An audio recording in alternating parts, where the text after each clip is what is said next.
There she is. Okay. So thank you all so very much for attending. And I'm going to share. Okay, we'll get started. Okay. So this is a session, of course, as I shared, about breaking through these brick walls. You are seeing the wrong surnames. This should have said, see, I did everything, but I'm sorry about that.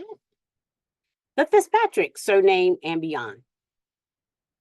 And so tonight we're going to cover these following outlines. Going to look at my connections out of Alabama because that's where I start. We're going to understand the Fitzpatrick surname in Alabama in general. And then we're going to look at understanding the Fitzpatrick enslavers, and then how tracking the Fitzpatrick selling and gifting of their slaves should help you to find some breakthroughs in trying to understand those Alabama migration connections. And so as I always start, this is my motivation, my beloved grandmother. And my overall goal is just to find her ancestors, all of the grandparents that I have relating to my grandmother. And just this year, I was able to find this photo of one of her grandparents, the woman sitting down and her husband. And then that's my grandmother to the right. And so it's these small gems and finds that we have that keeps us going. I was in awe. I share this with all my family. I'll say, look at this picture. Who is this? Oh, that's Auntie Violetta. Oh, that's grandma. No, that's her third great grandparent or whatever the relationship is. And I said, look at how candy this woman looks to her. So for every find, for every dig of all the hours of research, is getting me closer to the goal of finding my ancestors. So I love it. So we know we're not doing this in vain. As I share I just wanted to let you know if you wanted to be, you're not in presenter mode right now, so it's a little small on my screen. Yeah, I know. I'll zoom it when I get there. Thank you. Okay. If I go to presentation mode, then I want to go to computer. It's just wonky. So I'm going to stay in this little lane, but I will zoom it closer so that you guys can see the text. Thank you, though. So my particular Fitzpatrick line, we're going to take a look at that. And then I will be going to ancestry as well, as I shared. So my line, as you can see, it stems from a gentleman named Greene Fitzpatrick. And in the background, you can see my tree. And I'm going to go to ancestry to make it clearer. But Greene was born in Georgia, died in Macon County, Alabama. And of course, you know, for most of us, we start with the 1870 census and just trying to build today just to the 1870 census. Generally, that's always just a goal. How can we get to the 1870 census? And then how can we get beyond? Because as we know, our ancestors started showing up on the 1870 census. So for me, Greene actually, what I was able to do prior to this, into this year, Greene was an easy one for me because he died in Alabama. It's Benjamin, here's Greene, that he died in Alabama. And so my family reared from Alabama. They reared from Bullock County, Macon County, family in Pike County, the neighboring counties. So trying to find Greene was a lot easy for me because my grandmother is still alive. You know, you do the oral stories. So this is my Greene Fitzpatrick. So as I'm doing this, I'll share some of my tips and tricks. I do a session sometimes breaking deeper into that. But generally, I use the notes to put information in there that I want to quickly at a glance be able to see. But Greene, this are all of his children. For some people in Alabama, in this area, it's tricky as to trying to discern who his wives were. Because of 1870 census, we'll say one person, then you look at the records and you're trying to discern, is this a child or is this a wife? And for me, I have put Elizabeth as a wife and not a child. Many people's trees that's researching Greene and his line literally will share that Elizabeth is a child. And I believe they stemmed from the 1870 census. You're looking at someone with a 20-year gap here, right? Is she a daughter? She could easily be a daughter. But at the end of the day, we have to use calculated, educated guess until we can find a DNA match. So until I find a DNA match to a line or someone or something, I have Elizabeth as her daughter. And so the Fitzpatrick line literally goes, they were involved and participated in the Tuskegee experiment that was in Macon County, the syphilis experiment. So even though I think most of them had taken boluses, were not given actual anything. They were a part of the bolus people that were receiving it. So it's just interesting to see how your family connects to history. So one, I just wanted to be able to show, this is the line that where I was able to fully research. So many people get caught up, and I respect it, and I do, in the records. And so in the beginning, when I say I was looking for all the documentation to prove the historical count of the family, up until this year, absolutely. I have records to stem and to show what information I was able to glean for the family. Okay. So Greene, basically, that's my family. And so now, of course, DNA comes into play. And now we're looking at, how are we related to any Fitzpatricks using Ancestry? So I built my tree. And so now the goal is just trying to figure out how we're connecting to people. And so using Ancestry, and I'll do this live as well. And actually, this should have said Fitzpatrick and not McMahon, but using Ancestry and just taking a look at who I would be related to. These particular two people, Willie Thomas and Sonny RPH, stood out for me. And as I started taking a look at Willie, so I was able to speak with him. He is a cousin. He lives up here in Syracuse. When I reached out to Willie and I took a look at his tree, I saw this name, he's private. There's Willie Fitch. Who is Fitch? And then there's a Jack Fitch. Who is Fitch? And then the parents of Jack Fitch was Benjamin Fitch or Fitzpatrick. So absolutely, that's going to make you want to go take a look at the tree. But then the real work comes in just trying to figure out how are you related. I'm going to use the McMahon only because I have a lot of Fitzpatricks. The Fitzpatrick line for me is my maternal side. It's very important to know, are they on your maternal or maternal side? So sometimes I just start the conversation, hey, am I on your maternal or paternal side? One thing I will tell you, I've started to notice, if people aren't paying, Ancestry has stopped sharing that information with them. So they can't tell us, is it maternal or paternal? And so with every person that joins Ancestry, it seems like it's a new tool they're taking away. But so this is Willie, my cousin Willie Thomas. And so as I took a look at his tree and I saw Ben Fitch Fitzpatrick up to his the fifth generation here, there's Chambers, Alabama. And I was like, what is Fitzpatrick to Chambers? I'm over here in Bullock and Macon County. Chambers is a couple of counties away, actually. Chambers is near Lee, I believe. And so as I took a further look back at trying to track his tree, he really started building a really strong tree. And so Benjamin, this is the Benjamin that you saw that I shared. We share the same Benjamin. I said, so good. Okay, so I believe I can definitely truly trust and follow his lead in this space with what the research I've been working on. And then this is the enslaver. So we're coming. So Joseph was actually born in Ireland and died in Goochland, Virginia. As this year, I'm starting to realize all roads are leading to Virginia in one shape, form, or fashion. But Willie Thomas, his whole line, they changed their name to a Fitch. And so, and they were in Chambers. That's a county I had not, and I actually didn't find him until last year. And Chambers was not a county I was familiar with. So I had to definitely have a conversation with him about understanding that DNA connection. But he is DNA to me, 41 centimorgans across 2 segments.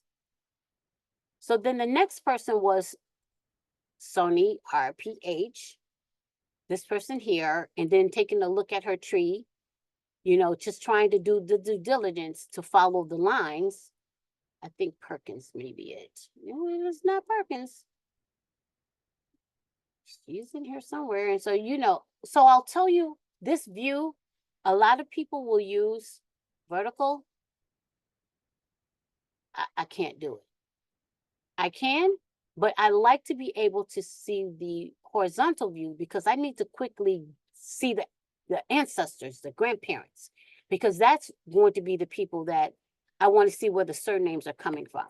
But one thing I do notice when I take a look at her tree, there's Europeans connected to her tree. And so that was a good, strong indicator to me to some extent of that connection to the Fitzpatrick out of Ireland and Virginia. I probably should have had her tree up. So, but this is what I do. I go in here and I take a look and I say, okay, that's England, British. Prior is kind of in my tree. You're just trying to figure out if these names are matching. And at a quick glance, I just need to be able to see where does the lines follow? What line am I needing to follow? And there's Joseph. So she has Joseph, but then her line extends off of Elizabeth, Joseph's daughter. So then I know that this is definitely a strong match that I can follow. And then we have Joseph and William, and as it goes further back into Ireland. And so I have an understanding of this line. But of course, we still have to do the due diligence of the researching of the line. Okay. See, that's what happens when we do too much. Okay. And so these are really just the slides of me showing you how leading all up to from him to Fitch, but then going further back, I'm able to see these surnames. And one thing I will tell you, we have to start paying attention to the women that are in these trees. And you'll see later as I start showing you the slaves and how they're selling and being shared, that many times these slaves are not coming from men purchasing or men having sex with slaves. They're coming from the women bringing slaves into their marriage. And sometimes those last names are the reasons why you need to pay attention to. So if I search Perkins, what I see matches for Perkins. If I search McMahon, and that's another reason I'll tell you why. I literally did a search for the name McMahon because I wanted to see, do I have any matches that have the name McMahon? It could have been a lot more. And then there's a Butler up here way at the top. There's a Butler. It goes back to 1600, but at some point, there's a surname that I need to be paying attention to. So don't just follow the men's line. You'll want to follow both, start with the men, but absolutely include the women's line as well. And we'll talk about that later in this presentation. So this was now the conversation just talking about Sony, and I showed you her tree and where she had European in her line at the top, further back, but then closer to the top, she also has it in her line as well. So we know that we need to reach out to people who connected, who have information in their tree. She hasn't been on for 3 to 11 months. I'm throwing darts at a wall, but I messaged her and she may get back to me next year or whenever, but that's all that we can do. That's all that we can do. And so this was just really showing, again, that one particular line and how as you go further back, paying attention to those surnames. So now tracking the location and death information on the Fitzpatricks. So I built my tree and using some other people's trees and actually also all the research records as well, and I'll show that later.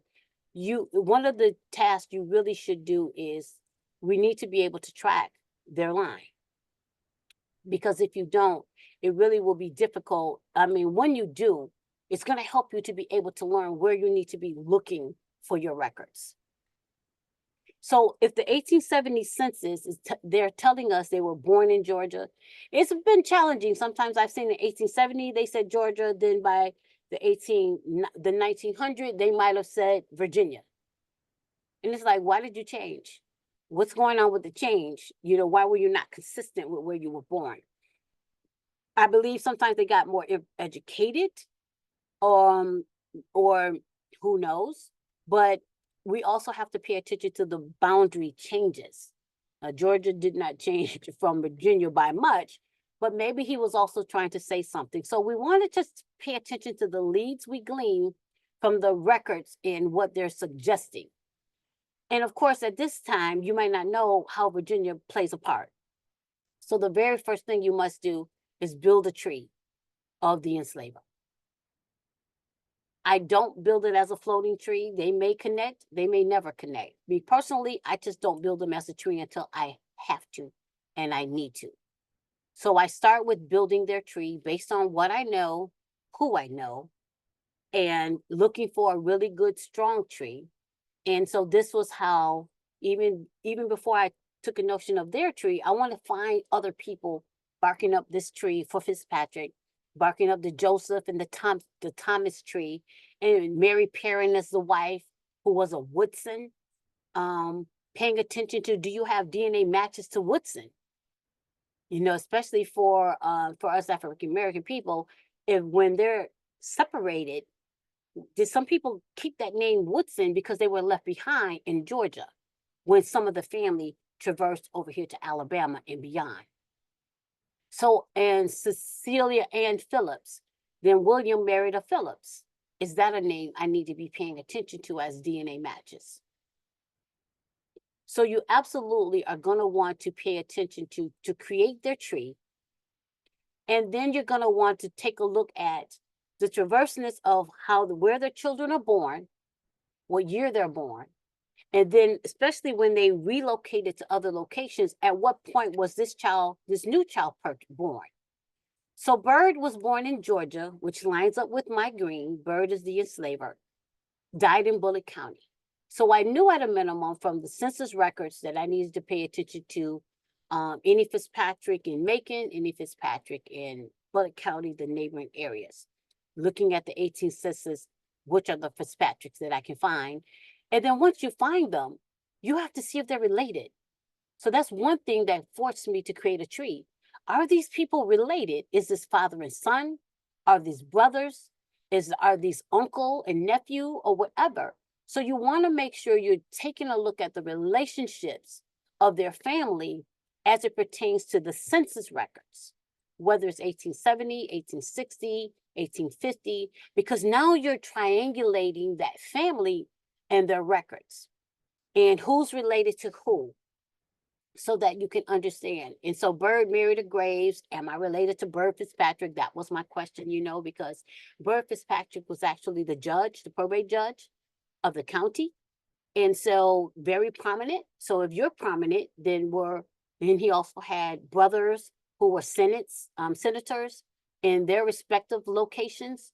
And so, and they were the first person, some of the first people who migrated to Alabama and the area that it was once the Indians were moved out. So as you're seeing here, Bird Fitzpatrick was born in Georgia, but then he lived in Monroe County, Alabama. I didn't know Alabama had a Monroe until I did this presentation because I didn't focus on Monroe County, Alabama. Then there's his daughter, Martha, he had kids in AUTAUGA. I've seen AUTAUGA relationships, connections from other family lines. Now I see that the Birds occupy AUTAUGA because I'm paying attention to when Bird's children are born. That's giving me the hierarchy of where they were, what land he obtained, most likely fought in the Revolutionary War. What is your age? Father, 1798, he was a child. Father could have fought in the Revolutionary War, obtained land. As they became of age, they then took over that land. So these are all the things we want to keep in mind. And so I'm sharing with you here. So then he finally migrated in 1822. It was not Bullock County. Bullock County was not created until emancipation, until 1865. So one thing we want to pay attention to, many people, when they're adding records to their tree, they're not paying attention to where people are, what was the location name at that time. So understanding at that time the location was a different place helps you to look in the location for your records. Okay, I think I'm not sure if there's something in the chat. Okay, Tiffany, yes. So the goal of the meeting tonight is to help you to be able to see and to understand how you might have family, because as I'm sharing with you, Bert was born in Georgia, but he left. And so if you might have any family in Georgia, or will begin to see other locations, then if you find people that are in Alabama, this is helping you to understand how the relationships could have come about. And so Bert himself, once he settled in, it was probably Macon County, because it's saying Fitzpatrick. And I think it was between Macon and Montgomery County. As you see, he married in Montgomery. He was all over the place, but he was probably in Fitzpatrick, but it wasn't Bullock at the time. I think Fitzpatrick might have been Montgomery because of the land. And so then in 1825, Montgomery was probably finally created. And then how his son got born in Georgia after he was married, he probably went back and forth. So this tells you their traveling and migration patterns. Okay. So the next thing we want to pay attention to are the Macon County bird Fitzpatricks. Just Bird's Fitzpatrick line in itself. And so now so this is a part of tracking their family, tracking Bird's family himself. And now we want to pay attention to, so Bird's father was William and Celia Phillips. And so when we start looking at William's record, we see his father was Hugh McDonald Fitzpatrick and Elizabeth McMahon. And again, they were in Albemarle, Virginia. So now we're starting to see historically, so you build their tree out, not understanding if there's any records there, but you need to understand where their families were. So at a minimum, we know Bert relocated toward Alabama. He could have had brothers, he could have had uncles that relocated, but you won't know that. So you really want to create a tree for that family so that you can understand where you need to look. Okay. And then Thomas Fitzpatrick is William's father and mother, Mary Perrin, FLUVANNA, Virginia, died in Randolph, Georgia. So now we're in 1746. Just building information about the family, paying attention to, did they live and die in Virginia? No, he ended up migrating to Greene, Georgia, which is probably where Phillips, Bird's father resided, thus his birth there. So this is about paying attention to their migration patterns. Once you have identified the family, now what I do is I take a step back and I throw them in a spreadsheet and I'm tracking who is everybody, and I sort this by death date. Me personally. When were you born? When did you die? And where were you when you died? Because I need to understand where are the records that I need to look at as it pertains to the line that I'm tracking, as it connects to my family line. So however way you may choose to want to do this, this is significant, because now it's going to start pulling out those locations, and now it's going to help you to target your research as to where you need to look for your records. Because now that we've built our own personal information tree, we could be finding some connections with DNA, and the DNA is helping to substantiate what we see in the tree. Now we need to make sure the tree lines up with the records. And so now this is going to help target your research. Whereas I took about 6 months to research one county, now I'm working on researching a targeted surname in a target location, trying to pay attention to what information I need to see. Okay. So after I found the family, now I needed to go back, and now I need to figure out what is the data, what is the records associated with that family. So I started with the oldest. I started with Joseph. And knowing me, I probably worked backwards, because you kind of have to work backwards to see how it connects. But this is about showing you how now I'm about to get into the records. So in Joseph, being able to look at his tree, these were all Joseph's children. And Joseph is one of my identified DNA match lines. Benjamin Fitzpatrick is my ancestor, my European ancestor. So I knew I needed to look at Benjamin, and you'll see why as I share later. And then I needed to understand, where's his brothers? Where's his sisters? And then when his father died, where did the slaves go? Who were the slaves? So when his father died, I actually, in looking at the will, I'm paying attention to where are the slaves being divvied up to. So he had, can you guys see this clearly? I see some heads shaking. Okay. So Nicholas up here was a boy, appraised in 1781, went to Benjamin. Now noting Benjamin's is the line that I'm tracking. John is a boy. He went to William. Joseph got Toby. Tilly got Molly, who married a Wright. Agnes, a girl, went to William Hurd, a grandson. And what I've noticed is anytime a grandchildren receive slaves, sometimes, most times the parents have died. One of the parents in that line have died, so the family, the children inherit the property or the slaves. But this is basically helping you to see that as I look at that will and I'm understanding the distribution of the slaves, these slaves went to his children and his grandchildren, and his daughters married. So if I went to Ancestry and I did a search for the name Wright, and I could have done a search for Wright in Virginia, would I see any results? Because at that point, if I see a Wright in Virginia, I'm going to contact them and I'm going to look at their tree to analyze, do they have any connections to Alabama? And that's going to tell me no, because maybe Molly relocated with her husband. Sometimes the slaves were allocated to the children, but kept with the wife until she died.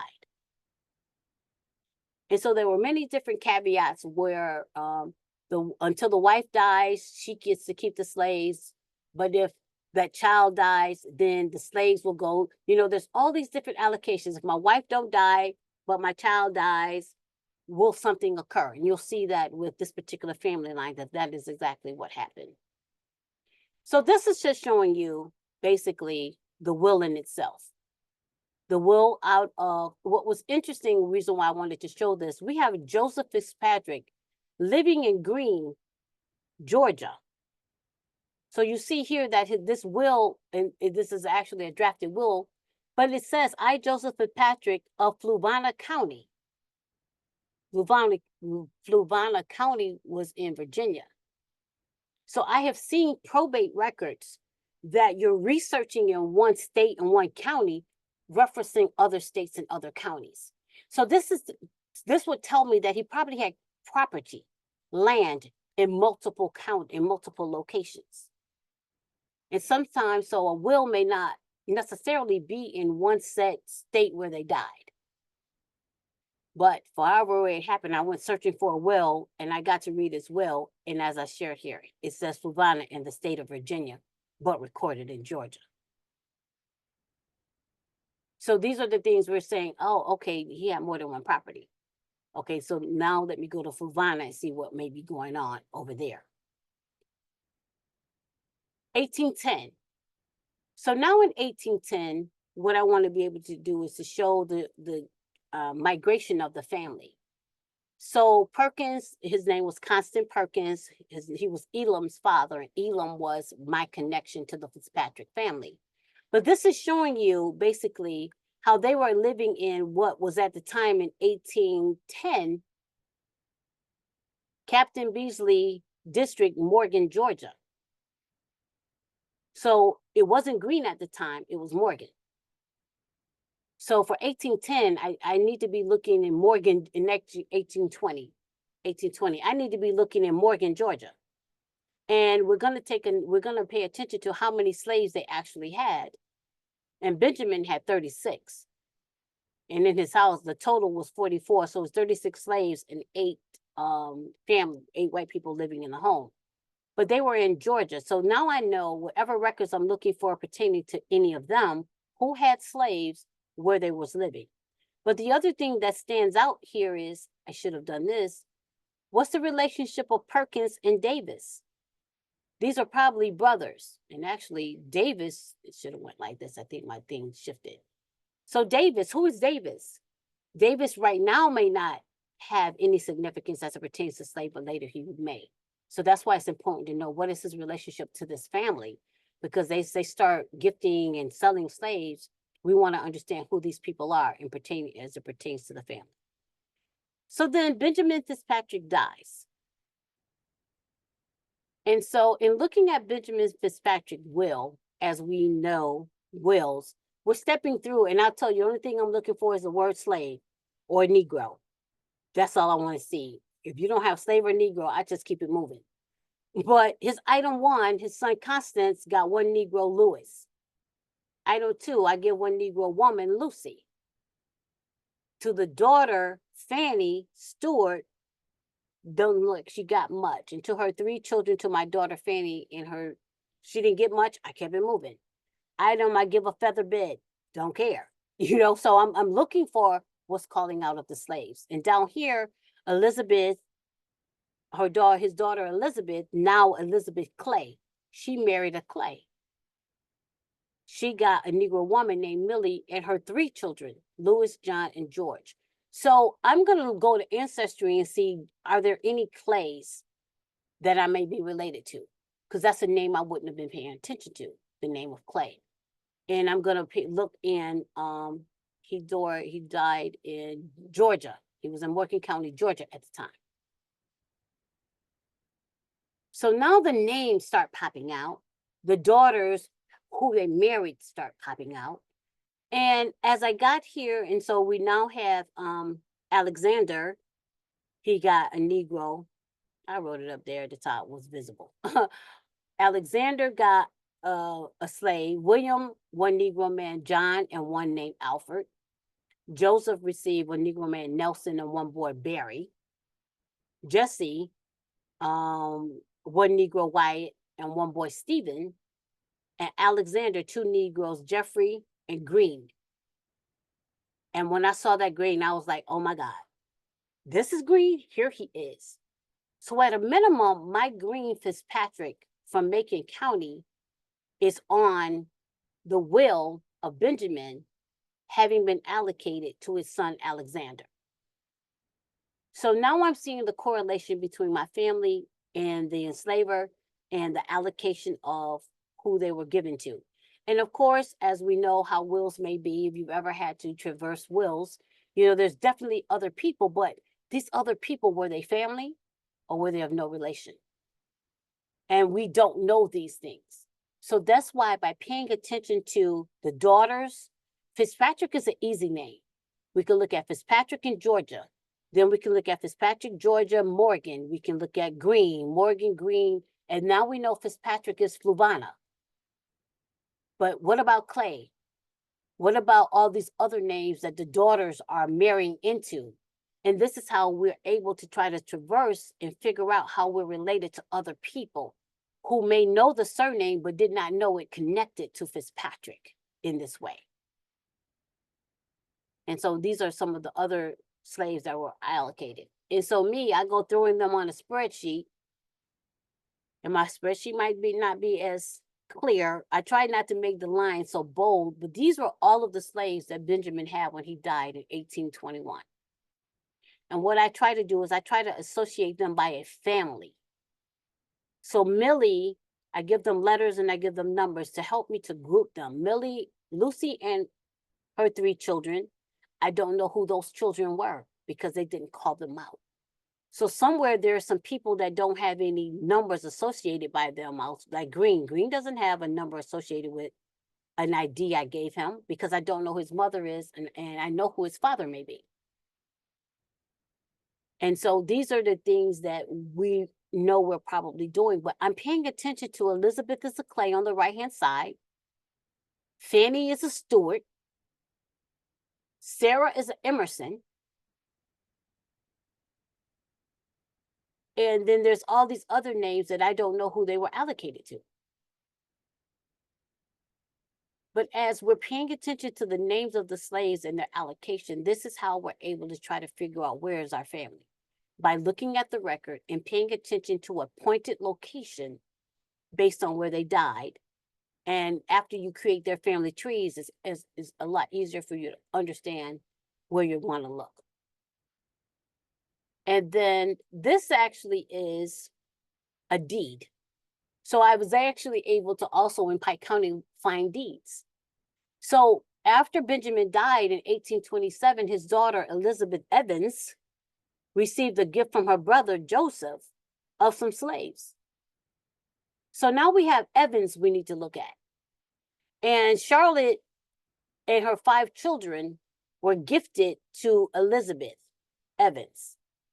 An early, a Frank, a No, N-O-H, Noah, No, a Neelis, an Aggie, and an Isaac.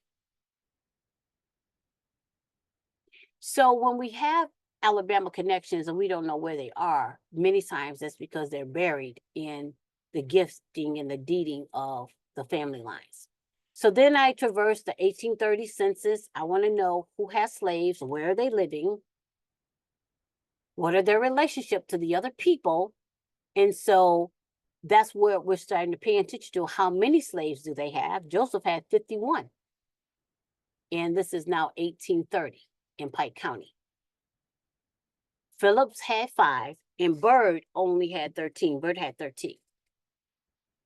Somewhere I found a tax digest that just give you the count of the slaves, but it allows you, and in Morgan County, Morgan, Alabama, Constance, remember, Constance might have been at a different part of Alabama. Elam has 16, where it says Constance was the agent for Elam, and Zeno had 11, which is, I think, their brothers or cousins, and Constance was an agent for him. And the agents basically mean they were young, they were children.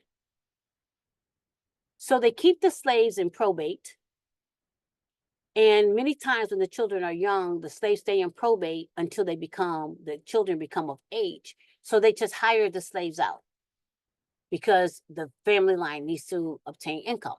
So they're going to hire them out if they don't keep them on the farm or on the land. And so many times you do look at hired out here, hired out there. I told Emily, because she knows I've been doing this for a while, I said, I'm not tracking hire outs. Now I wish I did. Sometimes they matter and sometimes they don't. But maybe those when they're hired out, that's where they're meeting the person that they're marrying or the love interest that they have on someone else's plantation or a different location. So when you're looking at deeds and you're looking at probate records, because through a probate, as they're traversing the will itself, and it's in probate until it's resolved or settled, those slaves are being hired out to different places. And so Elam Fitzpatrick, Elam's wife, Elam Fitzpatrick's wife, her first husband died. So sometimes you're saying, I don't care about the spouses of the person that marries. And this is an instance where I realized I had to care. I needed to care because I was trying to figure out the distribution of the slaves across the family. And so this is the story with Elam's wife's first husband. So her name was Mary B. Harwell Jones Fitzpatrick. And she died in Macon County in 1873. So she was able to live post-slavery. So there isn't going to be a lot of records pertaining to wills for her. But her husband died. And so this is the story for Mary B. Harwell Jones Fitzpatrick. Her first husband was Robert Jones. And with Robert, she had this daughter, Mary Ann Jones Fitzpatrick. I actually think this information changed. She had a daughter with him. And then 2 years later, she was with him for 2 years. And actually, the way this is presented is actually wrong. I changed it after I did the PowerPoint. She left him, and she must have left him when she was pregnant with the second daughter, Mary Sarah Rebecca Fitzpatrick, who later in Macon County married a Harper. So this Mary Rebecca person is actually associated with Annette. Annette is in our group. Annette is Annette McLean, and she's been tracking the Fitzpatrick line. So Annette knows this story about Mary Harwell Jones Fitzpatrick having married Robert Jones And she had 2 girls. She only had 2 daughters, Mary Ann Jones and then Mary Sarah Rebecca. But this is the story.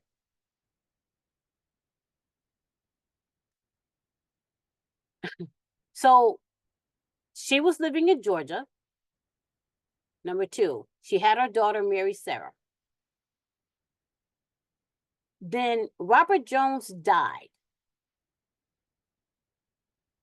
So while Robert Jones was still in Morgan County, he died. But then she married, here it's Benjamin Fitzpatrick, but she actually married Elam. And this is showing after. She married Elam Fitzpatrick. Elam died. She then married Elam's first cousin, Benjamin. And she had children with Benjamin under the name Marquise. And they were in Bullock and Macon County, Alabama. Okay. So this is the story. So Elam married Mary Harwell,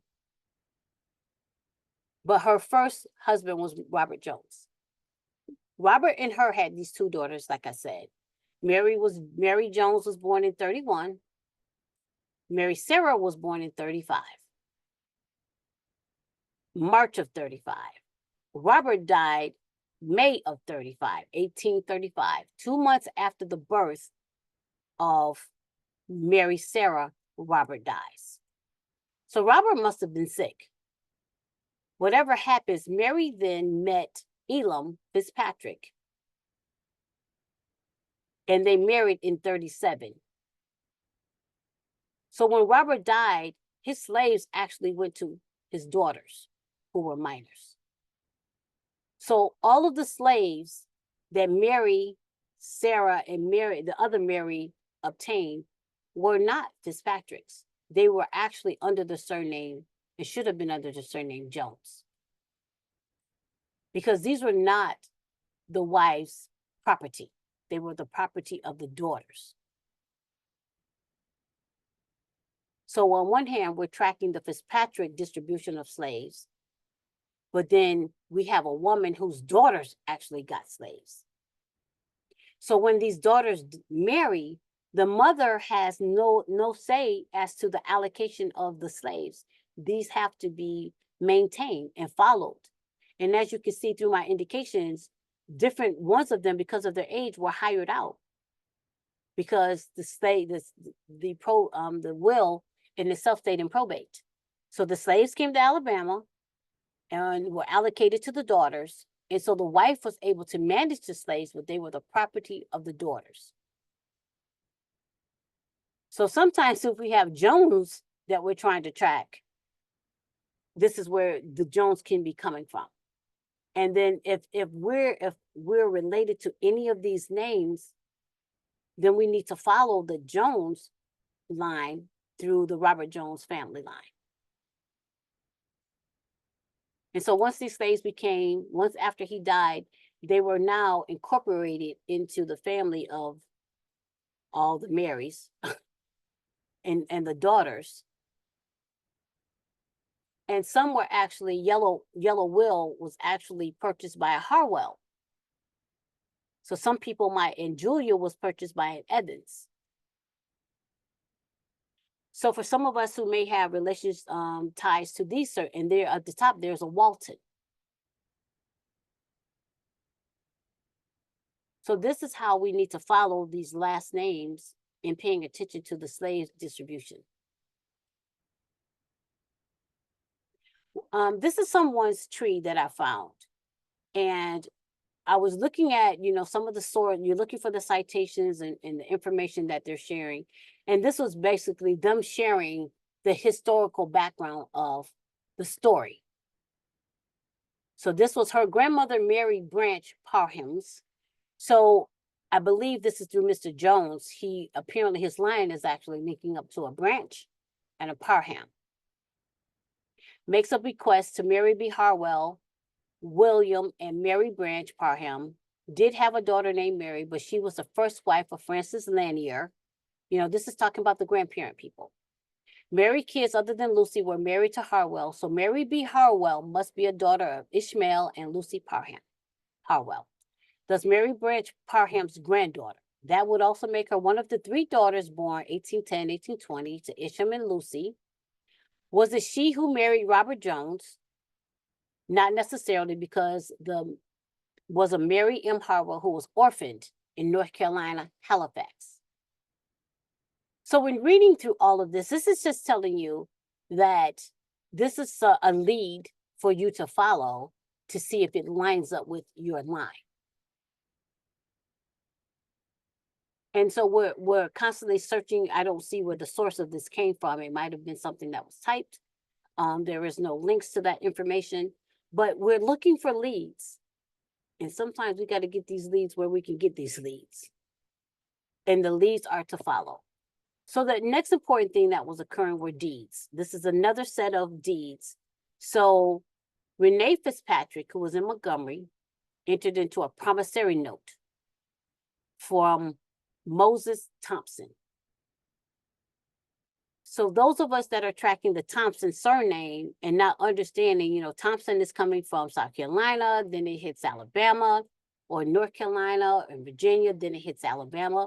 But again, there was a promissory note by Renee from a Mr. Mahone. So these slaves actually came from Mahone if they became the property of Renee Fitzpatrick. The next deed of record was Moses Thompson, and who lived in Montgomery, purchased slaves from a Mr. Thompson. So he also purchased another set of slaves from, and Alvy Thompson purchased slaves from Moses. So Alvy purchased slaves from Moses Thompson, and then Renee Fitzpatrick purchased slaves from Edward Mahone. And if these names ended up staying in Pike County through the descent of themselves or their children, and we can see them in the 1870, we're trying to track down Fitzpatrick's when we need to jump a line and go over to these other surnames. And if we're related to these surnames in Alabama, in this area, this may be why.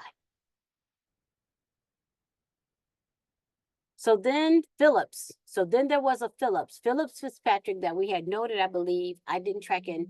He didn't have slaves at one point in time. But then he dies. And he dies with all of these slaves. And all of these slaves, according to his will, went to his wife, Miss Fanny Traynham Fitzpatrick. I highlighted this. I believe this could possibly be Dow's, because I believe I've heard people mention Doc Fitzpatrick, especially in Macon. And I believe this could be the line that is Dow Hargrove in our group and out of Tuskegee, Alabama. But these are all, and I believe I may have seen a Catherine hit and miss, but these are those. I've seen a Dave, I've seen a David in this area. And again, if these slaves got separated, just because they're separated didn't mean they were not related to the families that they were separated from, and thus the relationships that exist. But he had an extensive amount of slaves. And this deed occurred, this will occurred in 1838, and then these children were born, as I noted here, after 1838.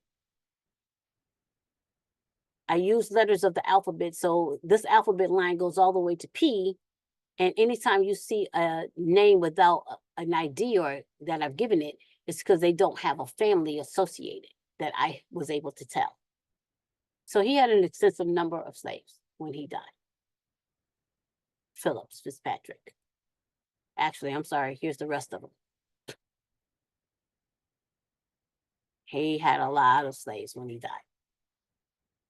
They stayed supposedly to his wife, of course, until she died. But then you're going to pay attention to who are her children. Then there were more deeds that occurred. And so this was, the old owner was Jesse T. Evans, and Joseph Fitzpatrick purchased slaves from Jesse T. Evans. And so these names in the Montgomery, Alabama area, he was living in Montgomery, Alabama. So they were purchased from Pike and taken to Montgomery. And they would have been under the name Evans. Probably by the time they became free, they may have been under the name Fitzpatrick, unless they were sold. And then this is Joseph purchasing slaves from Archibald Graves.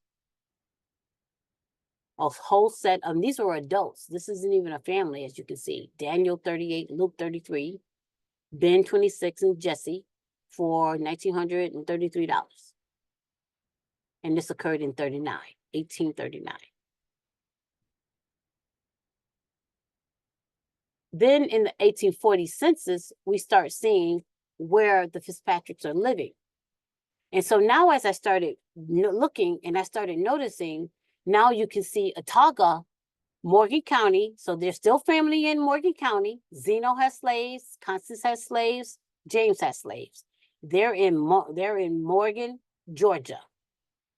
Benjamin Fitzpatrick is over here in AUTAUGA with 50 slaves. In Montgomery County is Fanny. That means her husband died. So she's able to account for her own set of slaves. Fanny is in Montgomery. Joseph is in Montgomery. Fanny has 42 slaves and Joseph has 74. And so what we're able to glean from the rise in number of slaves is the deeds is telling us they're being purchased. Some are being purchased here and there. Some are being born on the property within the families. But then I start seeing Chambers is now standing out. And there's a Jesse Fitzpatrick who moved to Chambers. Now, if you remember, Chambers was my cousin Wilson, William Thomas. So William is Chambers. So that tells me Jesse's slaves that I need to track from before, and there's only 5.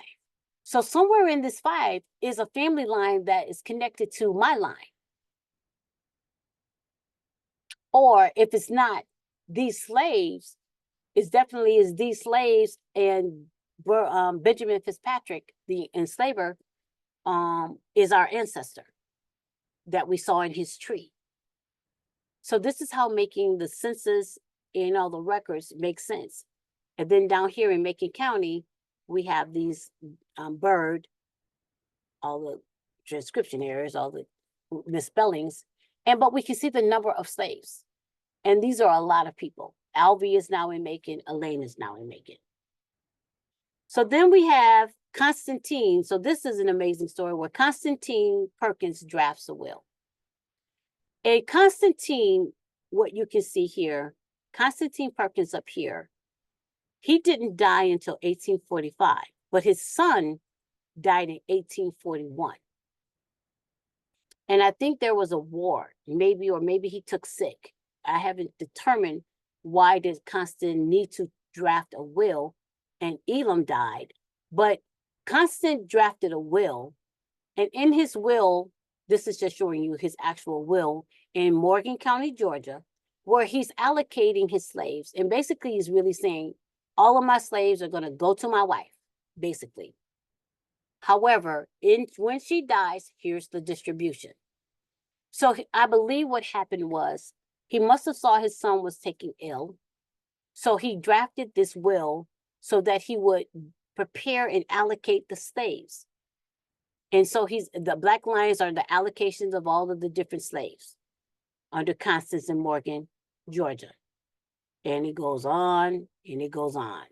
But then down here it says, I will and desire that all of my balance of my property, to wit specifically, will to wit my land, stock of all kinds, furniture, Negro, man, John, and crop on hand, debt due, blah, blah, blah. He's at the death of my wife, be equally divided among my 3 children. So he's allocating, the wife is to have the slaves, and at her death, the allocation goes to the children as identified. And then down here toward the end, he allocates Bob and Greene, which is my line. So I see that Constance has in his possession Greene, and then these were all of the slaves and how he broke it down, their allocation.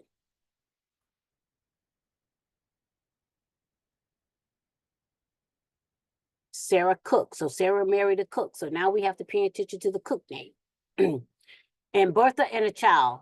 Who's the child? Louisa and a child. Who's the child? Esther was old. Is Esther somewhere in this group someone's grandparent, parent? And so this is where we are going to have to use DNA to help us to understand how we could be related. Walton. I believe I'll tell you, I started searching DNA ancestry for Waltons, Evans, Cook, to see if I have any DNA relationships. And I do have some. And so now this is telling me how to vet it, where I need to be looking. And this slave list goes on and on. So to here, and this is my green. So he allocated green to Elam. And this was the set that I was paying attention to, which is Elam's allocation of slaves. I missed one because there's Mahali down there. But again, and in the proximity of green are all these other people. And if you remember, green was associated with Benjamin. So green has been passed down from, I think it was grandfather to son, and now to Elam, 3 generations.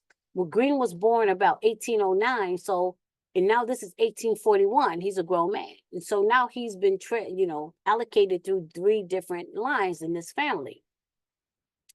But then after 1841, Mr. Elam finally dies. Again, he was Constantine's son. And if you remember Elam is the one who had Mary B. and Mary Sarah and the wife.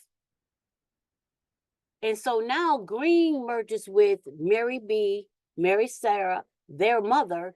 The daughters have a set of slaves. The wife got a set of slaves from the husband. And we need to discern and separate that they are not the same families.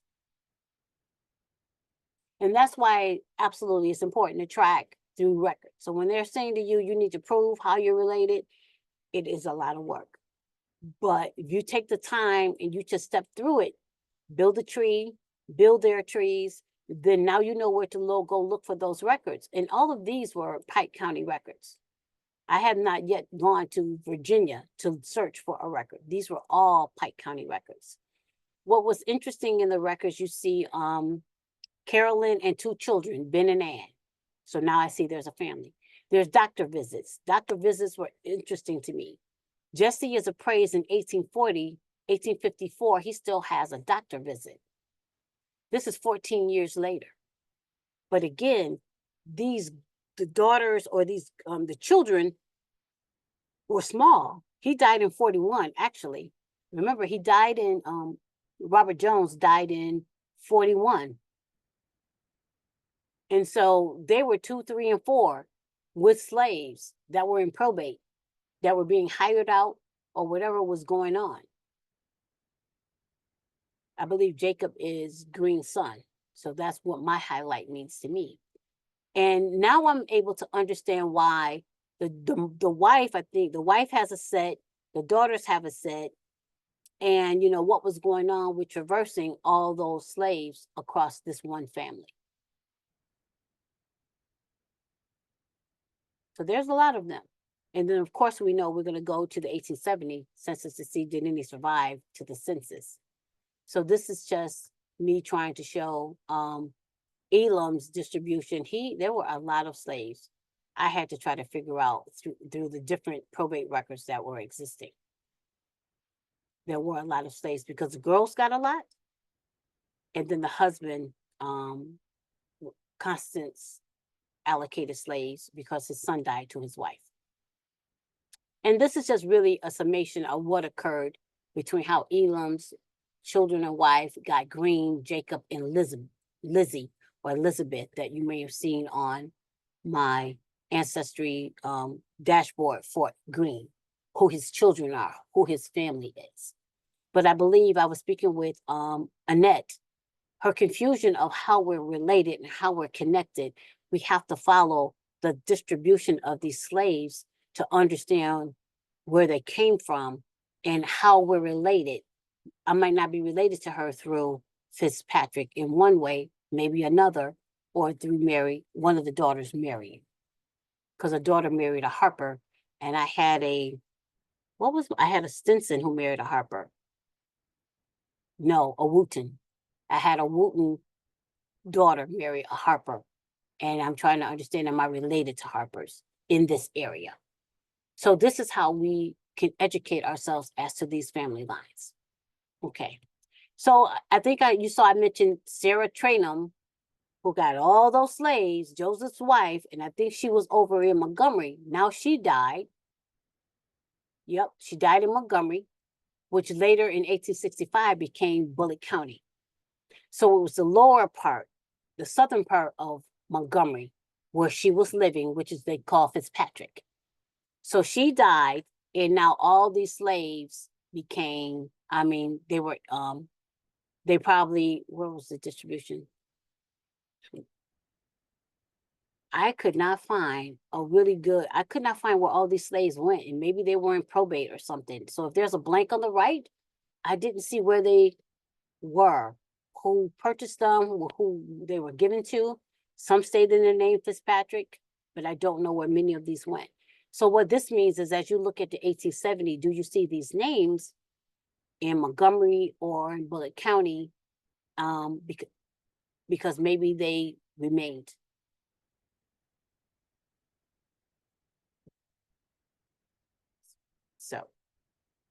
So that was Sarah Trainum died. This is 1845. This is now 1850 and 1860. We're going to take a look at what was going on over there. And yeah, there still were a lot of slaves. So we're looking at, and now we have, this is all of the different areas that the Fitzpatricks were living. Wetumpka, AUTAUGA, Benjamin had 106 slaves. In Chambers, Jesse, who started with 5, now has 36. In Macon and in Montgomery. So it looks like to me, some of the slaves that were associated with Montgomery, even maybe from her having died, maybe they were distributed to some of the brothers or some of the brother-in-laws. They purchased the slaves, which is why their numbers are counted to be higher in that census year. And then in 1860, we're taking a look at where were they located, how many slaves did they have, these Fitzpatrick names. I didn't see any women, any wives. So I think majority, these were men.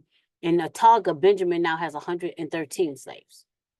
So we're trying to figure out why we have such strong ties to AUTAUGA, especially in Alabama. Maybe it was from the allocation of the Fitzpatrick name way, way, way over there.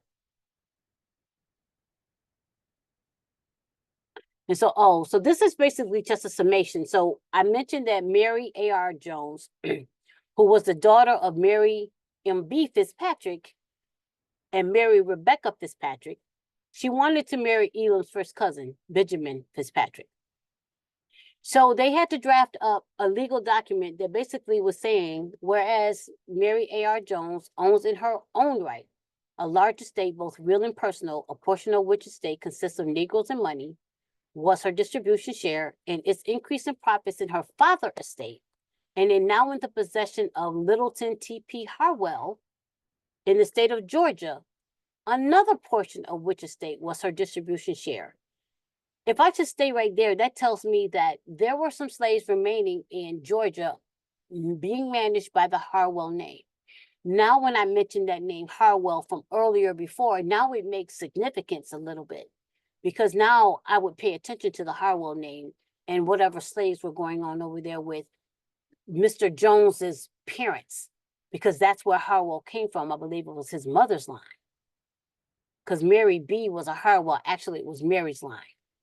So we have to traverse the past in order to understand the future and currently what's going on. So this is basically just a record basically stating that for her to marry Benjamin Fitzpatrick and the said Mary A.R. Jones, upon the contract of which marriage the said Benjamin has agreed, that if the same shall take effect, then notwithstanding the said marriage, that the said Benjamin Fitzpatrick shall not and will not intermede with or have any right, title, interest, either in law or equity, in or to any part of said real or personal estate. He has no right to her slaves or property. So it's just interesting to be able to see now they have to make sure that it's legally stated that is for it to be separation.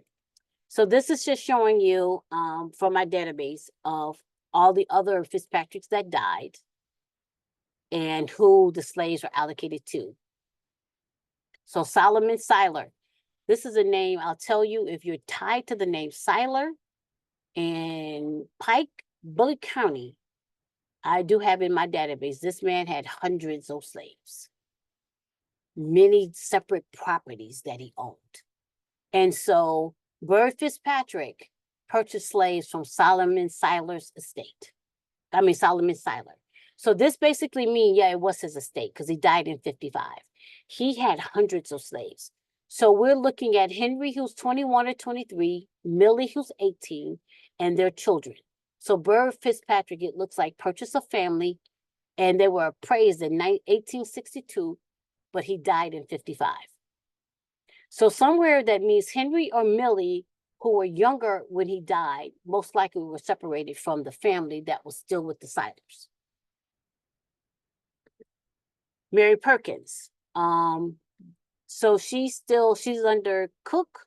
Her children, her slaves went to Sally Cook. We've seen that name, Zeno. So I believe these are her children. And Mary Walton is associated with the slaves. And John, it says, is a remaining slave from her husband. So though she was a Perkins, not sure if she had her own slaves or John was a slave that came from her husband and she had her own. We would need to traverse those names if Perkins happens to be a name that is important to you. James Ferrier. This is someone else. This was another enslaver. He died, and Mahalia Fitzpatrick received the slaves from James Ferrier. So I believe Mahalia might have been a wife. So Ferrier is a name that's now associated with Fitzpatrick. Perkins, Ferrier, Graves. We saw the name Graves earlier. And then this is Sarah Ann Fitzpatrick, and I believe she was a wife. And then these were the slaves that she had. And this is 1860. And then by 1864, right before emancipation, William Fitzpatrick died. And because it was so close to emancipation, you see a lot of these slaves are being hired out. So in 1860, Sarah died. The sale was 1862, 2 more years. So in the interim, they're being hired out.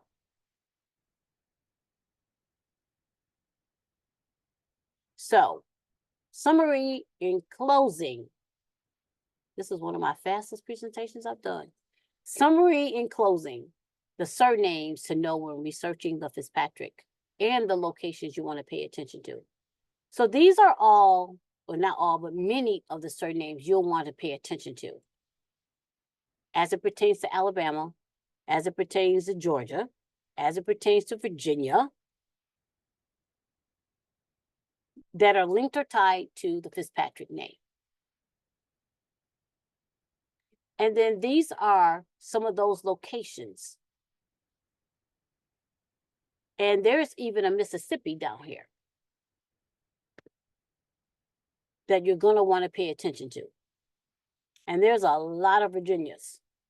Either someone was living, someone died, but these are a lot of locations to try to help figure out how are you tied to some people and how they may have connections and ties to Alabama. Okay, so one of the last things I do want to show you before I can open up to questions or feedback, and I would have lost, that's what I would have, oh, I know how to find it. See, this is one reason why I do not show presenter mode. You have to quickly get to where you want to get to. So during Freeman Friday, I went to another one of the genealogy groups, and I asked a question about this Fitzpatrick name. And this website was shared with me. So I'll put it in the chat because you're going to ask me to put it in the chat. And so this is Virginia, Library of Virginia, and they have this website where you can search for records. And these are not on Family Search. These are not on Ancestry. These are housed with the Library of Virginia. And so if I just go down to, so what I was told to do when I'm searching for records on this site, less is more, less is best. Let me put it that way. Oh Lord, I should have looked up FLUVANNA. So I'm going to search for FLUVANNA, then I'm going to search for the name Fitzpatrick, and I'm not going to add anything else. And we're just going to search and see. So these are actually legal records. Someone took someone to court for something. And what was amazing to me as I brought this up was Joseph Fitzpatrick. This is the executors of Joseph Fitzpatrick and Benjamin and his wife. So my ancestor bought his daddy's probate records for something. And that's why this is another way. It's so very important to know the surnames and the relationships. So even though you don't see Fitzpatrick listed in here, somewhere in that file, a Fitzpatrick person is associated with that record. Man, another thing that stands out, look down here, the executive of Booth Woodson. Remember, there was a Woodson that married into the Fitzpatrick line. So this was such a gem, and I really need to make sure that I know what repositories are when they're not on Family Search, because we tend to want to feel Family Search other than Ancestry. Ancestry gets their data from Family Search, so we want to feel Ancestry. Family Search is the end all be all, but it's amazing when we're starting to pay attention to these records are housed at these libraries and what is their web addresses and how do I access it. So what you're looking at here is Benjamin Fitzpatrick and the executors of his estate.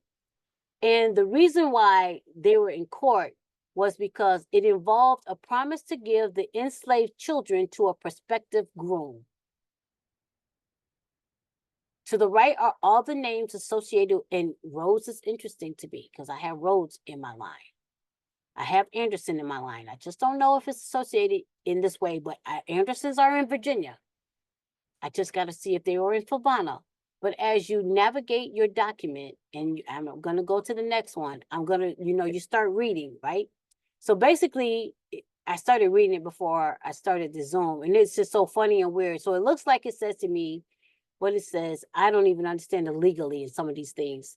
Before your Arthur and Artree, Benjamin Fitzpatrick and Mary, Ayer's wife, were married, which happened about 1828, 1770, a conversation arose between Joseph Fitzpatrick, your Arthur's father, and Mary Perkins, mother to your Artree, about the intermarriage of your Arthur and Artree, and your Arturee's father told the mother of your Arturee that if your Arturee would marry your Artur, he would give your Artur and Arturee 2 young Negroes.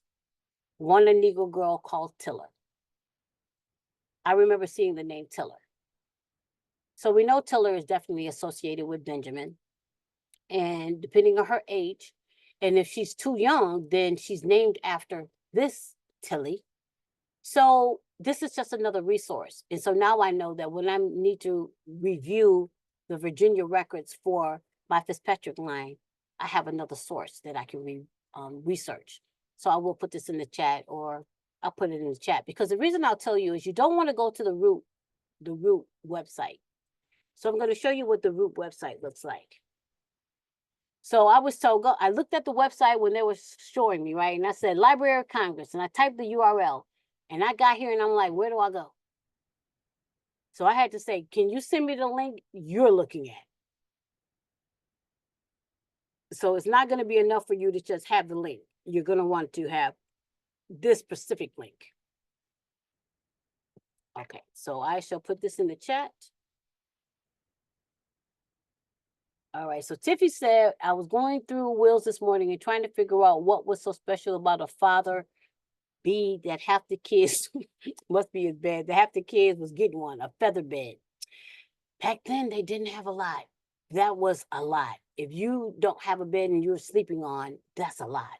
We can't think of today's time. We got to think of back then time, because slaves were sleeping on nothing, or croaker sacks, or sacks they were putting cotton in. So a luxury bed must have been a lot.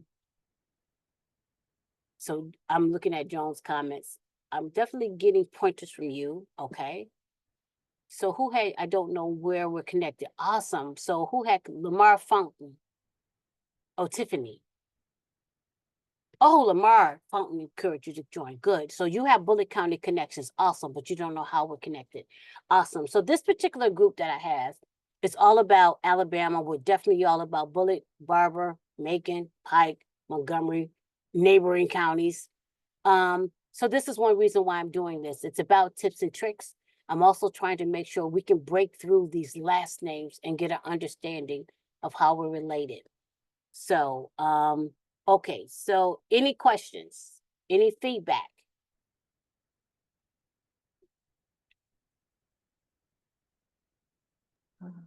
Hi, it's Tiffany. Yeah, I just wanted to say thanks. This was a really great presentation. I learned a lot. I think I got a little bit lost maybe in the beginning. How did you decide who the slave owner was? Was there a genetic connection and then you just kind of went down the white family tree and found out they were slave owners? How did that start? So it started because, like most of us in Bullock County, like you in whatever county you're in, your family lived there. Your family got cousins that they come see. And even though we went away, every year we go back on 4th of July and they're going to look for their Fitzpatrick cousins. So you're talking, how are we related? How are we kin? How are we kin? So after I gathered all of the information from them of how we were kin, I used the census to try to help me figure out who are their parents? Who are their parents? And so that allowed me to build me up to Green Fitzpatrick, which many people had not traversed. And I was able to figure out those relationships. So after I did my Black side, who are the white Fitzpatricks in this area? One thing I will tell you about Alabama is it was not added into, what do we call it? Oh my God. It wasn't added into America's state. I'm forgetting the terminology. Emily, help me out. It wasn't into the Union. It wasn't admitted into the Union until 1819. So whereas there's hundreds of years of slavery, Alabama wasn't created as a state in the Union until 1819. And prior to that, it was territory. So what that means is many of the families in Virginia and Georgia, once they removed the Indians from Alabama, they acquired land from either the Revolutionary War or their family had property, and they now needed to go to Alabama to clean up the area and inhabit the land. So now that I know what families are in Alabama, let me just start building their information. I don't know how they're related, but luckily for those of us, there's a small number of European families that are in these areas. It makes it a lot easier. Whereas Virginia, everybody is everywhere and been there forever, and it's difficult trying to discern, am I really kidding you? I probably am, because you've been in the same place for so long. So Alabama, to me, just really became an easier place because we have fewer slaves. And even though over time they acquired a lot of slaves, I was able to build that tree and see you are all related. And oh my gosh, when I saw those relationships, it started to make sense. So, and I did not know that there was records for me with that family. I had to build the family, look for the records. And that's when I saw Green in the will of a father. And then I could come back and traverse back down and figure out the DNA connection of how. Okay, so just maybe start building the trees of the white families that are next to my family and see if something happens. Absolutely. And again, one of the things I shared is once you build a tree, another key factor is pay attention to when they died. Because when they died, it's going to tell you where to look for the probate records and the wills and what locations. It also, once you build the trees, it can help you to say, I need to look in FLUVANNA deeds and see, was there any selling of slaves between people? So that's one thing I did. I did not know what I would find in Pike County. I just knew because my family's in Bullock County. You know, you only know what you know until you start learning and researching. It didn't exist until emancipation. It's carved out of neighboring counties. But then once you see the Fitzpatricks lived in Pike, they lived in Macon, they lived in Montgomery. So the family is all over. And if you notice how I showed, a brother moved to AUTAUGA, and he was a senator up there. And then a nephew lived in Chambers. But before they started doing this migration out, they acquired slaves and removed them away. So that's how we end up having these relationships, such as yourself to Bullock County. Thank you. You're absolutely right. I put it in the post. What are your surnames in Alabama, in Bullock County? I think she's asking you, Tiffany. Oh, I haven't memorized the ones in Bullock County because I've just been so focused on the Hughes and Martins and Pollards in Henry County.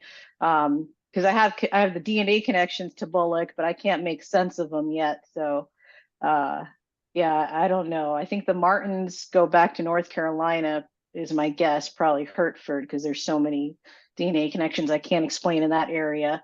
And then I know there's a bunch of Hughes that I've matched with that have a connection to Georgia and have the same names, but I just haven't I haven't found a paper trail to connect them, but the names are so similar, it seems like they have to be. And I have DNA connections to some Hughes that are like in Oklahoma, and everybody has the same story, whether they're in Pennsylvania or Oklahoma. They say two brothers married two sisters, and I'm just like, okay, everybody's got the same story, but the family names are different. So I'm just I'm missing something to connect them all. What is your surname? What is your surnames in Bullock? I don't know the Bullock surnames. I'd have to look that up. Okay. I don't trace them. So that's fine. The only reason I ask is that those of us that are Bullock, we know Bullock. And if we don't know Bullock, the group knows Bullock. But what I'm showing you is this is a database that I personally created. These are all of the surnames that I'm tracking only out of one county that were enslavers. And so to give me a surname, I could potentially at least. Well, there's some Hughes I just saw. Boy, I meant to look at. So let me look at my database and look at HUGES. Yep. So I only, out of Pike County alone, I only have 4 people. So no D's. Someone named Alfred was appraised in 1861. I don't have where he went, and there's no deed for that person. Probate. Sometimes these are people's children. Okay, so this is Missouri, John, and Albert, who was an infant. So this was basically a purchase. Martha Hughes purchased Aseneth Johnson as a gift. It might be like a grandparent situation. Yeah, my great grandmother's name is Martha Hughes. And so these were the slaves that she purchased from Johnson. I don't have in here because I transcribed everything and everybody, just trying to find my family. This is a James Hughes, and these were the slaves that he acquired in 58 from a Nathaniel Walker. This was a purchase. So when you look at these records, these are the things you start seeing. And the question is, how do I organize it? And this was a deed. This is what he did. Right. These are just a deed. And this is what's telling you that there's a sale. No one died. So there's a transactional sale. And these get lost by only looking at probate records and wills. I'm still impressed you made a database. I mean, I use an Excel spreadsheet, but a whole database is another step up. Yeah, I did. I got a little bit of those skills, a little bit. Okay, Tiffany. Yes. Whenever you get those names, send them to us. Email us those names so we can see who they are for Bullock County. Because we have probably some books that we may have them in or may know something else about them. And the other question is, who was it that referred you to this group meeting? Lamar Fountain? Lamar Fountain. Lamar Fountain, okay. I think he's my third cousin through the Hughes line.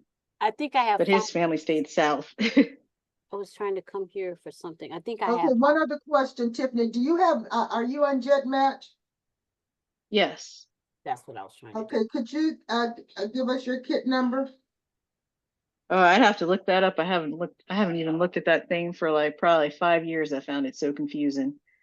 I got you, girl. I got you. If you want to stay on, I'll give you a whole tour after this because I'm good at that. We want to get the world a Jet Match. Right. Oh, One thing I'm gonna do though is I need to. Oh, honey, hold up. I'm gonna give it to you now while we're on here. I'm early. Isn't this early meeting? This is an early meeting. We have gone. wait, 3 is this thing hours. every month? I just thought today was special. No, I try to do something every 2 weeks. Believe it or not. Wow. I try Okay. to focus on the last name. But this is why I'm doing this. So this is Jet Match. I'm gonna look you up. Give me your email address. Tiffany? Tiffany? You either on mute or something occurred. She's on mute. Oh, sorry. I'm like doing this on my phone and like just washing dishes and switching back and forth. I think it's Inquisitive Nomad. Oh, girl, I- inquisitive nomad like that? Uh, at Yahoo. Or with an E? Yeah. Yeah, with an E at yahoo.com. So inquisitive with an E? You spelled it right. You spelled it right. Okay. So what this is gonna do is gonna let me see if you are, girl, you in here with a whole bunch of people. So there's your Yep. kid. Okay, so what I'm gonna do is I have a project in Jet Match, and I'm gonna play around with your kids since you're here. So having a project in Jet Match, what we're able to do is to look at people that we're related to in these projects. So I've now added you to my project, and I'm gonna do a search on your name. I will be nice and stay at 7 centimeters. If my group knows, I will never stay at 7 centimeters. Base kit or a super kit? You have a super kit, and that's a problem. Yes, it is. Okay. Okay, so hold on. Let me see if there's a different kit. Because if it's not her, then I could use somebody else. So basically with a super kit, you either blocked people from being able to search for you, and that's just a setting in Jet Match. You could, and what I can tell you at a quick glance, see on here when you log in, you'll see these privacy. Yeah. You might have your settings where we can't search for you. So actually you'll go in here and you'll say, yes, I opt in for people to public profile. What is this? Why is this an opt out? Delbra? I don't know. Opt in. I don't know. The last time I checked was when they had all this stuff about the police searching your kits and stuff, and my family got scared. So I just was So like, that's what okay. this is. So this is the opt out. That's what this is an opt out of. I'm opting out of this one, but I'm opting in for access. You have to choose one, right? So I opt out of police, but I'm available for all the others. For people to look me up and that kind of thing. So you might have it harsh where people can't look you up, and that might be the setting that you have. But let me see. I wish they would tell us that when we're looking at people's kids.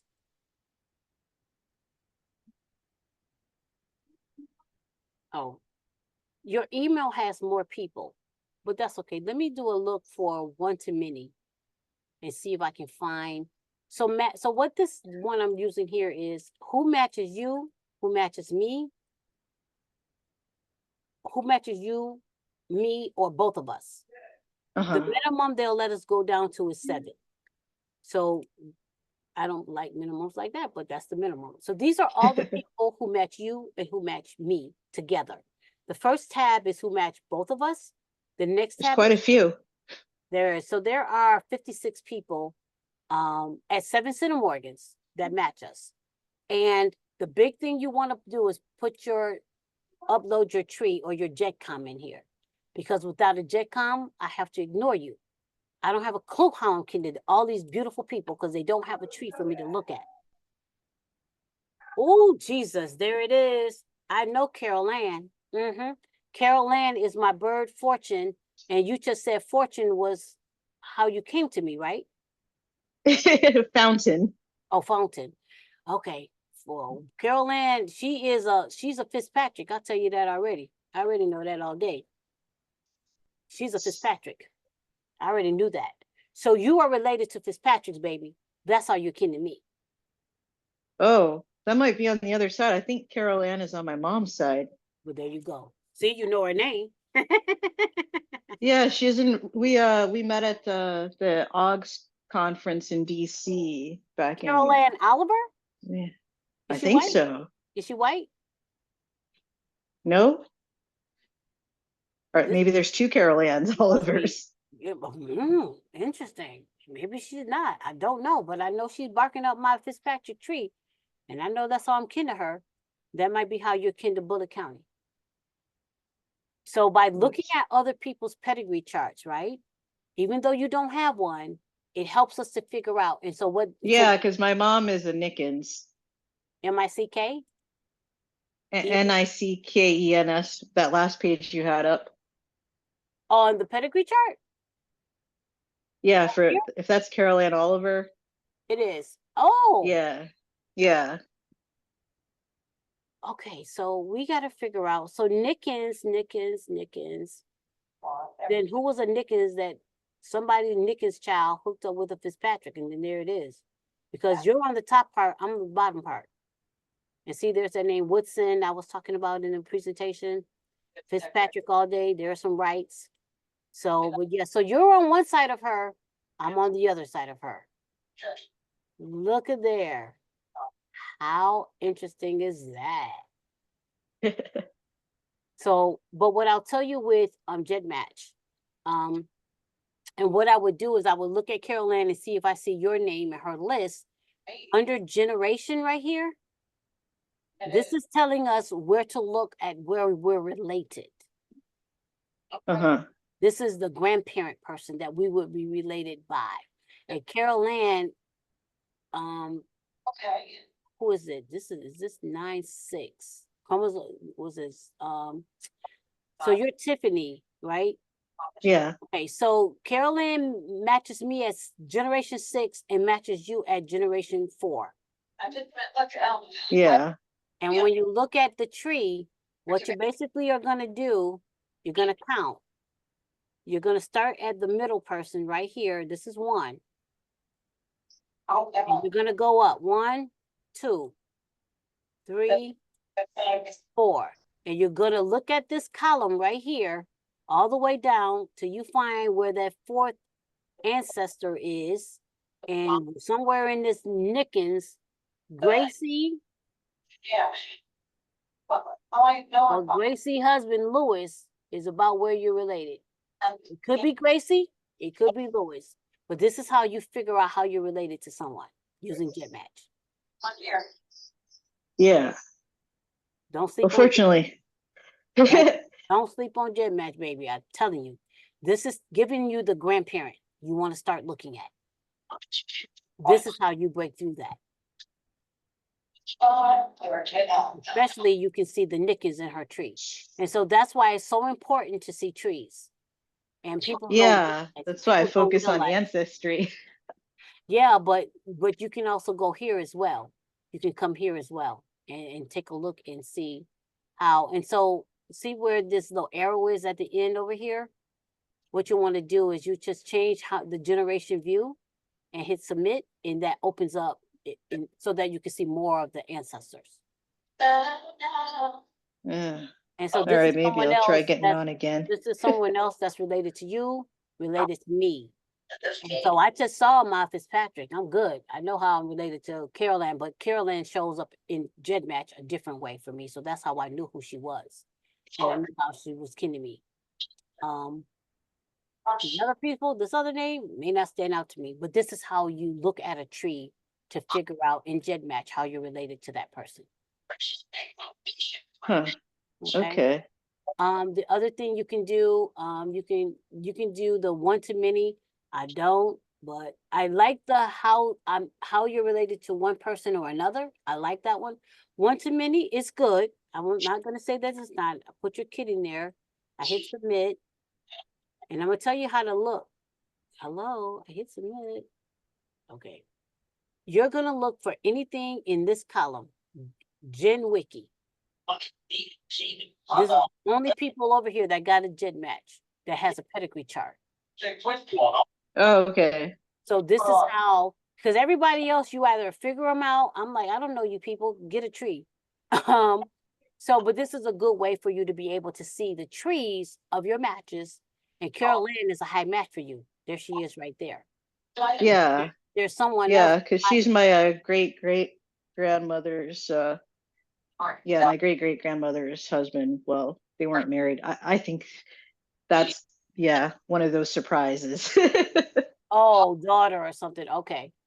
Yeah, because my great grandmother, no one ever knew who her parents were. Mm-hmm. Yeah, so I think.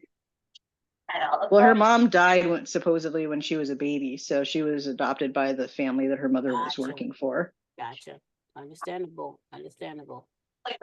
And when you're paying more, then you can get more results. I think 7 is the lowest.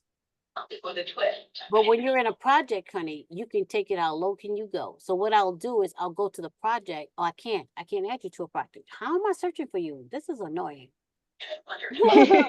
I can't add you to my project, but I can search for you through the other tools. And so again, I clicked on the Jed Wiki column, and now here is more, but I'm paying for more. I'm paying in Jed Match because I want more. But these are all the people that have something that you can look at. Okay. To figure out how you're related. And again, this is the tree, and the column Gen is how. And what is this project thing again? Okay, so the project basically is, there's projects in GEDmatch with different purposes. Mine's is called this long name, Barber County, Bullock, Macon, all of that. But it started off with just my core group, but I do add people who believe they're related to us because we're trying to break through and figure out how. So within my project, I can't, in order for you to be searchable, I'm going to see if I can add you one more time. There's something with your, oh, you are in there. I don't know what happened, so let's see what's going on. I believe it. Okay, so basically you're going to click that. You're going to type your kit. Oh, why wouldn't it let me see you? How many different body parts were But when I search, it says I don't see results. Oh, there you go. Okay, we're happy. There they go. It's coming. So right now you are there's 321 people. I've thrown Carolyn in there. She might know, but oh well. She might not know. Yeah, CL Fountain, that's Lamar. Okay. And because so there you go. And so I'm related to Lamar, I think differently. Okay, where's his tree? Okay. Yes, he has a tree. I love trees. I love them. Yeah. Yeah, that's my dad's side of the family. Okay, unless they're bad trees. This is kind of a bad tree, Lamar. I don't see. I see. Okay, so Fountain is Alabama. Yeah, so we're related through Andrew Hughes and Martha Hughes, but there's some Hughes that are in Georgia with similar names. I see Hughes. Okay, so hold on. Let me figure out how he's kin to me. So he is 4 generations. See that? And so in a project, it's under Merca, most recent common ancestor. Okay. It doesn't mean it's the only person. Oh my God, Lamar. It does mean that this is how you're related. And now I'm paying attention to chromosomes. He matches me on my grandmother's side because these chromosome numbers are high. He matches me on my daddy's side because these chromosome numbers are low. That's a strong theory I'm working right now. I think I'm double kin to him. But to look at his tree, I would look at 4 generations in. He's not giving me enough at the top. Aberfoyle. So he's saying someone was born in Aberfoyle. Oh my God, he called it Aberfoyle, Alabama, which is the Bullock County area. Bullock and so I now need to pay attention to this fountain name. I think I know where it's at. He's hitting me at, so see, this is 1. I know where it's at because I think I added him to my tree. This is 2. This is 3. Yes. Yes. This is 4. I love it when it works out. So check that. I know where he's at. He is right here in my tree. Steve, that was fun. Emily, you know Shell from Catoctin? Right? That's that line. He's hitting Okay. me on the line that Shell hits me. But I have Fortune. Did they go change their name? Now I'm mad. Maybe Mary right here was a fountain. I gotta analyze this. I have some open spaces like right here. There's an open space for somebody. But for Lamar, actually, I lied. Oh my God in heaven. Jesus, take the wheel. He's hitting me at 4 generations. I pushed your wrist on the downward swing. That means this is 1, 2. Trust. Sorry, this is 2, this is 3, this is 4. So he's hitting me somewhere in one of these ancestors on my maternal side. I think he's also paternal. I need to ask Lamar, he got some Jamaican connections, Jamaican or UK. So he's hitting me somewhere in here, which means one of these ancestors over here in this column is how we're related. And it could be this one. I don't know Mariah. I don't know her What happened? descendant tree. But this is how you figure it out, right? This is how you figure it out. Shock. So, okay. That helps narrow it down a bit. That's great. Absolutely. It lets you know where your conversation needs to be steered. So, okay. All right, Miss Cindy. Miss Cindy comes Thank to you. all of this. What you learned tonight, Miss Cindy? You're welcome. 6 o'clock. What's it by date? Tell you what I'm seeing. You're on mute. There you go. Yeah, no, I'm unmuted. I'm just overwhelmed by what I learned tonight. I'll You send know, you recording. because And we're when looking at it from 2 different sides. I'm looking for my enslaver families, and you're looking, well, for the same thing, but from different sides. Right. So I just got a lot to think about and play around with. Were there any surnames that started standing out for you? In the last week or 2, I've seen the Graves surname somewhere. I've seen a Hughes surname. Let's see, where are my other notes from this week? You know, I'm just looking at different ones than I have before. I found a WOODSON, like I said. Yep. Okay. So I just got a lot to look at. saw. I think I know how I'm kidding you. I think I'm gonna vet that the next time. All right, Miss Emily. Oh, I wanted to add Lamar's grandfather is a Fitzpatrick. Awesome. William didn't know. Fitzpatrick, 1864. Was he out of Alabama? So as Georgia. Peace. Hmm. That could be where that connection I have with him is. And because I didn't see Fitzpatrick in his tree, I didn't know. Yeah, how because they have before. Fitzpatrick in Macon, Georgia, and Burden, Jones, Georgia is where they moved later on. Yeah, that's probably how I'm connected to him. I will just have to look further with him to figure out, because as you can see, I kept talking about how they were taken away from Georgia. They Yeah. stayed in Georgia. They stayed in Georgia. So that could be where the disconnect is. After an Israeli strike killed Okay, there's some talking in the background. Who has the TV on or Oh, it something? might be Miss Carol. Or she just came on. I just Is muted her. it? Yeah, I just muted her. All right, Miss Emily, what did you glean? I just watched what you did. I just found a couple of more. I realized that I have some marquee matches. Oh, really? DNA matches, yeah, in there. And one other one I don't remember, but I remember the marquee match. That's interesting. Yeah. I don't know that. Hey, but he could have had slaves, so that's interesting. So even though it's not kin to me and you, it's a connection that you need and that you have. So very cool. And that's could be how it butts up into Fitzpatrick, but not necessarily through relationships, Mm-hmm. unless somebody's slave connected with somebody, of course. All right, Miss 515-305. I just see your phone.